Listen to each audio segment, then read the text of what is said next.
The Big Brain Academy series started with a release on the Nintendo DS back in 2005 in Japan and 2006 in the West. It was marketed under the Touch Generations label, which also housed the popular Brain Training or Brain Age depending on your region. A second game was released for the Wii in 2007, and after a 14-year gap, a third game in the series, Big Brain Academy Brain vs Brain, is just about to release on the Nintendo Switch. Does it get the old grey matter working, or does it just leave you feeling a bit blue? Well, thank you to Nintendo for the review code, and now, let's find out. Let's play Match Blast. You want to play? Sure. 3, 2, 1. So the basic premise of the Big Brain Academy series is that it tasks you with solving a number of puzzles set across 5 different categories in order to grade your brain and give you some sort of starting point as you try to improve your cognitive abilities over time. The 5 areas for which all puzzles fall into are identify, memorize, analyze, compute and visualize, and each of these categories includes 4 different puzzles or minigames to attempt that tie into that particular skill or ability that you would need to hone in order to excel in this area. For example, memorize includes puzzles relating to remembering sequences or patterns, whereas compute deals more with your ability to solve numerical puzzles by using the visual clues or information given. You will create an avatar and input your age and then have a few different game modes to choose from. First up is practice, which allows you to attempt any of the 20 puzzles included, with the puzzles starting simple and getting progressively more difficult as you pass through each difficulty threshold, such as beginner,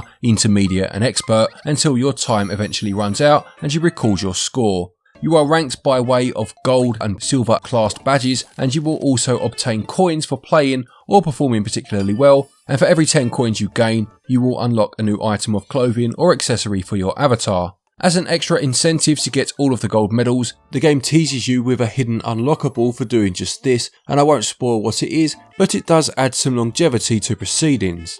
As well as the practice mode, you have the test itself. Here you will be given 5 puzzles in a row, 1 from each of the categories, and your score from each of these games will be added together to give your brain score for that day, which is then converted into a grade, and your areas of strength or weakness will be highlighted.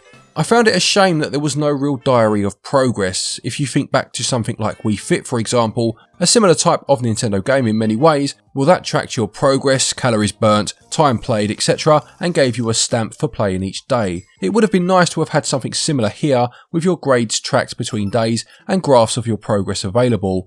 It also seemed a little too easy to score well very quickly. I got an A+ on my first ever test and an A++ on my second. That's not to say the puzzles themselves are easy, they can become fiendishly difficult as you move up through the ranks, but you can accumulate a good score before getting to this stage, which does sap a little enthusiasm out of you in terms of returning daily in order to see improvements, as the journey almost fell over before it had started.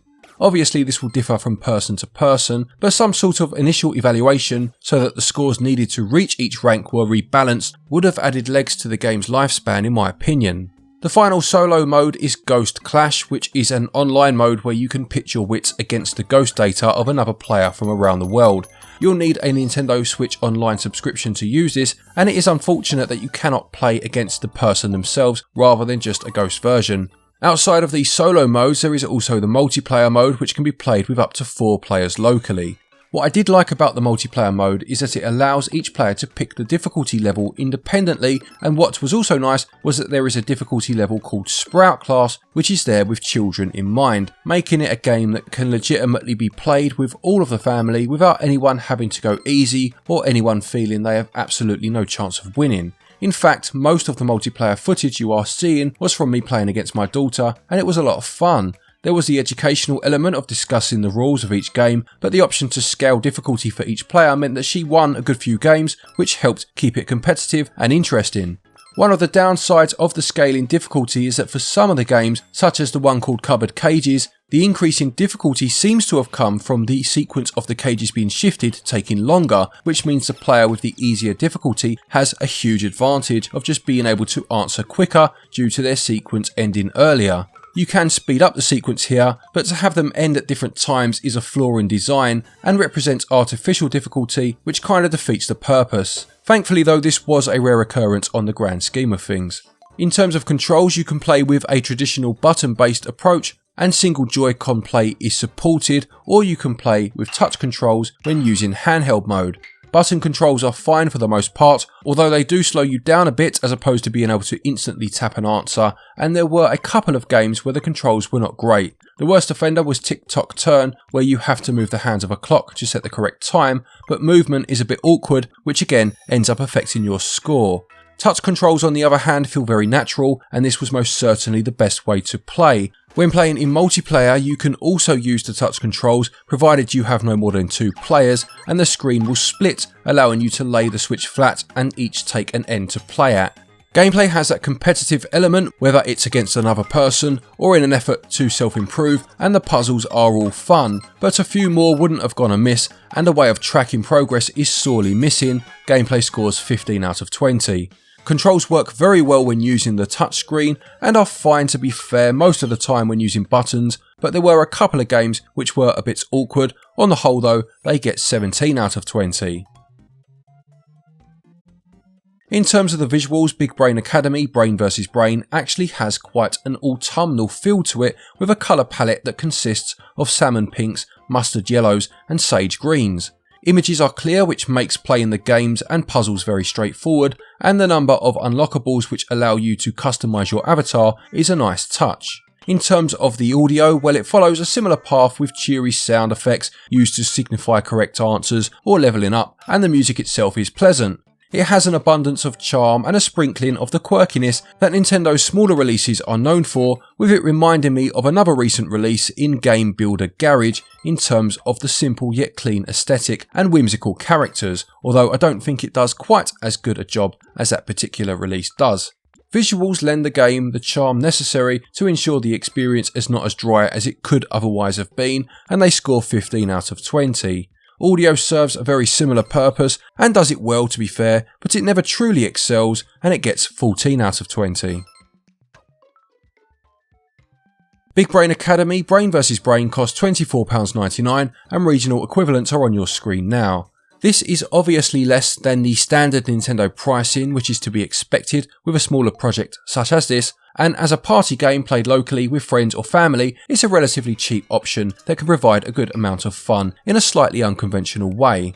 The mileage people will get out of it will vary, as some may use it as a part of a daily routine, but for me the requirements to score well were just a bit too low for it to be something I would return to often. As a multiplayer experience that everyone in the household can access though, and as a way to tie education into video games for reluctant learners, it certainly has some merit, but I would think that £19.99 or thereabouts would have been a more reasonable price point. Value scores 12 out of 20. To conclude, Big Brain Academy Brain vs Brain is a fun party game with the twist of it having an educational slant. Solo mode was enjoyable, with the push for the gold medals being quite compelling and the test itself providing a good challenge, although this area should have been more fleshed out as far as I'm concerned. Multiplayer though is where this one could earn its stripes, and it's nice to see how accessible it can be for one player without it compromising the fun or the challenge for another. I do feel the eShop price is too high, and this would be more of an impulse buy for me when you see the physical version on a shelf for somewhere around the £15 to £20 mark, but there is still a good time to be had here if you are looking for something a little bit different over Christmas.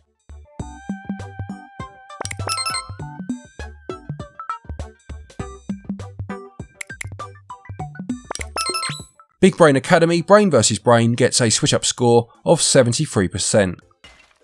Thank you everybody for watching this review, I hope you enjoyed it. Please do remember to leave a like if you did. A quick thank you to our Patreons as always for your continued support, and to each and every one of you for watching our videos. Take care, and until next time, happy gaming.